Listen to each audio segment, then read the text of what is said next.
Hello students, welcome you all in English classes of RDS group of school.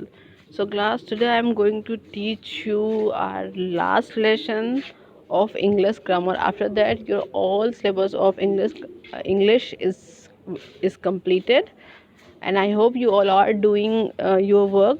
And class, now you will start to send your work properly. Okay class, because I would like to tell you that if your work is not completed you will not be able to give your half yearly exam. जिन बच्चों का half yearly exam first thing तो ये जिन बच्चों की fees पूरी submit होगी, जिनकी fees पूरी सबमिट होगी, जब तक कि आप एग्ज़ाम हो आपके जब होंगे फ़ीस सबमिट होगी तो आपके एग्ज़ाम लिए जाएंगे. सेकेंड थिंग ये होगा कि अगर आपका वर्क कंप्लीट है हाफ ईयरली का तभी आपका जो एग्ज़ाम है तो लिया जाएगा. ये दो कंडीशन है, एक तो आपकी फ़ीस सबमिट होनी चाहिए, दूसरी चीज़ आपका वर्क पूरा कंप्लीट होना चाहिए, तभी आपका एग्ज़ाम हाफ ईयरली का होगा. एल्स आपका हाफ ईयरली एग्ज़ाम टीचर्स नहीं लेंगे. तो मेक श्योर कि आपका जो है वो फ़ीस भी आपकी सबमिट हो और आपका हाफ ईयरली वर्क भी कंप्लीट हो. तो don't be careless, you have time of 1 month to work complete your work. So please complete your work, don't be lazy in the completion of your work. So let's start our lesson 18, that is last chapter.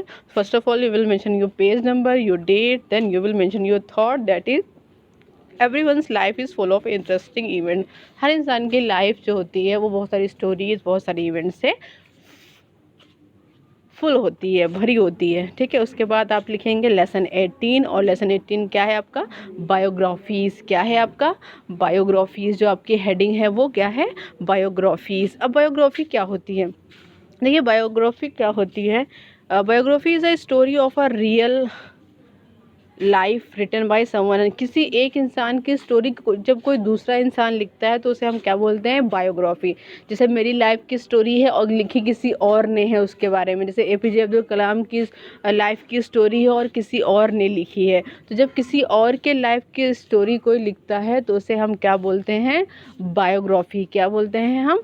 Biography. जब किसी की life की story कोई और लिखता है, जैसे हमारी लाइफ की स्टोरी हम खुद लिखेंगे तो वो अलग चीज़ है. जब हम किसी और की लाइफ हमारी लाइफ की स्टोरी कोई और लिखेगा तो उसे हम क्या बोलेंगे? बायोग्राफी. ये आपको ध्यान रखना है. So biography is a story of a real person life. ये और आपकी जो बायोग्राफी होती है वो किसी रियल पर्सनालिटी की स्टोरी होगी, जो किसी और की स्टोरी किसी और ने लिखी होगी. It is not imaginary. आप इमेजनरी कैरेक्टर पर बायोग्राफी नहीं लिख सकते हैं कि कोई आपकी इमेजिनेशन में कोई कैरेक्टर है आप उसकी बायोग्राफी लिख दें, या कोई बेस्ड ऑन फैक्ट. ये बेस्ड ऑन फैक्ट होता है, रियल होता है. जो रियल में कोई इंसान इस दुनिया में है, उसने कुछ काम किया है, उसके बारे में आप कुछ लिखना चाहते हो तो हम लिख सकते हो. तो आपकी जो बायोग्राफी या ऑटोबायोग्राफी होती है वो रियल स्टोरीज होती हैं किसी की लाइफ की, उन्हें हम बोलते हैं तो बायोग्राफी. बायोग्राफी क्या होती है? जब किसी इंसान की स्टोरी, रियल लाइफ की स्टोरी कोई लिखता है तो उसे हम क्या बोलते हैं? बायोग्राफी. एक बायोग्राफी में नॉर्मली इंसान की लाइफ का पार्ट, पूरी पार्ट बताई. एक फुल बायोग्राफी क्या होगी? इंसान के आप स्टार्टिंग से लास्ट तक पूरा लिखते हैं, बायोग्राफी वो होती है. ठीक है, तो बायोग्राफी क्या होती है आपकी? जब किसी एक पर्सन, किसी रियल पर्सनालिटी की स्टोरी कोई लिखता है, उसके लाइफ के बारे में, उसने क्या किया, कैसे किया, उसे हम बायोग्राफी बोलते हैं. इंपॉर्टेंट फीचर, जब if you are going to write any biography, अगर आप किसी के लाइफ की बायोग्राफी लिखने जा रहे हैं तो आपको क्या ध्यान में चीज़ें रखनी है? It includes the basic information of a person's life and sometime more than that. उस इंसान की बेसिक जो इन्फॉर्मेशंस हैं लाइफ की वो सारी उसमें होनी चाहिए. उससे ज़्यादा भी आप दे सकते हैं लेकिन बेसिक चीज़ों को आप नहीं छोड़ सकते. अ biography describe the persons life in detail. जिसकी भी आप बायोग्राफी लिख रहे हैं आपको उसकी सारी डिटेल देनी पड़ेगी, ताकि अगर आपकी बायोग्राफी कोई रीडर पढ़ रहा है तो उसको पढ़ने के बाद उस इंसान की सारी जानकारी मिल जाए जिसके बारे में बायोग्राफी पढ़ रहा है. तो बायोग्राफी में इस इंसान की लाइफ की सारी डिटेल आप देंगे.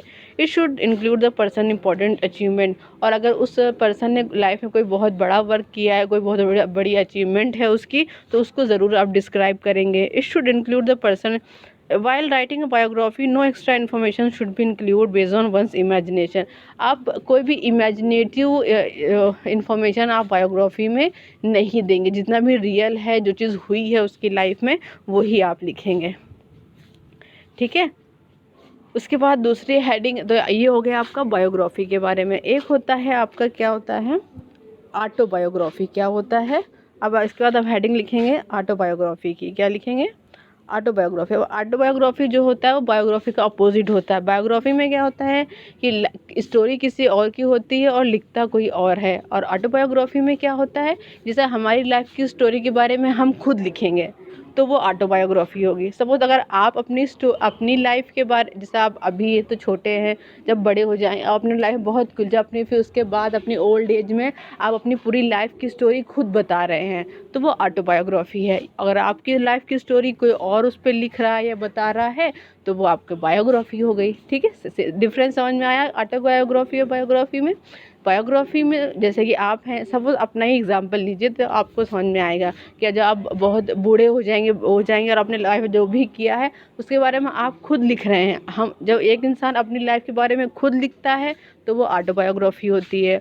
और जो एक इंसान की लाइफ कोई और लिखता है, कोई और उसके बारे में लिखता है तो उसे हम क्या बोलते हैं, बायोग्राफी बोलते हैं। यही डिफरेंस होता है। And autobiography is account that describe one own life, कि इंसान जब अपनी लाइफ की खुद बारे में कुछ लिखता है तो उसे ऑटोबायोग्राफी। कुछ क्या मतलब, अपनी लाइफ के बारे में, क्या उसने क्या किया, वो कहाँ पैदा हुआ और क्या उसने अचीव किया, कैसे उसकी लाइफ गई, उसके बारे में खुद जब इन्फॉर्मेशन देता है तो वो ऑटोबायोग्राफी। जो ऑटोबायोग्राफी आप लिखोगे तो you have to keep some points in your mind. An autobiography should be written in the first person. First person में ही आपको लिखनी चाहिए। फर्स्ट पर्सन क्या होते हैं, मतलब आप आई का यूज़ करेंगे, आप ही का यूज़ नहीं करेंगे। बायोग्राफी जो होती है वो थर्ड पर्सन में लिखी जाती है, यानी आप लिखोगे ही है, अगर गर्ल है तो शी है। लेकिन जो आपकी ऑटोबायोग्राफी होती है वो फर्स्ट पर्सन में लिखी जाती है, यानी आप आई और वी का यूज़ करते हैं। और उसके जितने प्रोनाउन होते हैं आपके, आई से आई, माई, ये वाले। Include the important information of one, आपके लाइफ में जो इंपॉर्टेंट पॉइंट्स हैं उनको तो बिल्कुल ना छोड़े। While writing an autobiography one has the freedom to express personal views. अगर आप किसी की बायोग्राफी लिख रहे हैं तो आप अपने व्यूज़ नहीं दे सकते उसमें, लेकिन अगर आप खुद अपनी ऑटोबायोग्राफी लिख रहे हैं तो आप अपने पर्सनल व्यूज़, या ये आपका व्यूज़ लिखा है VIEWS, ठीक है, व्यूज़ लिखा हुआ है, बुक में भी लिखा हुआ, आप देख सकते हैं वहाँ से, कि आप अपने पर्सनल व्यूज़ को उसमें दे सकते हैं क्योंकि आपकी खुद की लाइफ की स्टोरी है वो। Start with an interesting introduction and with the proper conclusion.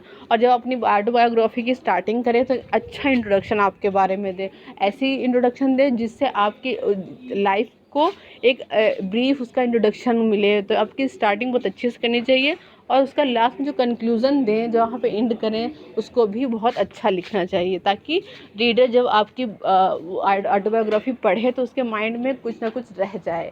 ठीक है, तो जो इम्पैक्ट हो तो, और जो इम्पैक्ट मोस्टली पड़ता है वो स्टार्टिंग और एंडिंग से ही पड़ जाता है। अगर आपका स्टार्टिंग अच्छा नहीं है तो वो पूरा पड़ेगा ही नहीं, तो स्टार्टिंग एंडिंग पे ध्यान देना चाहिए। तो ये था आपका चैप्टर। यहाँ पे कंप्लीट होता है। एक्सरसाइज की नहीं है क्योंकि इस टाइप बहुत लंबी है, आपको 4-5 पेज की एक्सरसाइज करनी पड़ेगी। उसकी कोई नीड नहीं है क्योंकि बुक में लिखी हुई है बायोग्राफी और ऑटोबायोग्राफी, आप वहाँ से देख सकते हो। ठीक है, तो आपका ये चैप्टर यहाँ पे कंप्लीट होता है।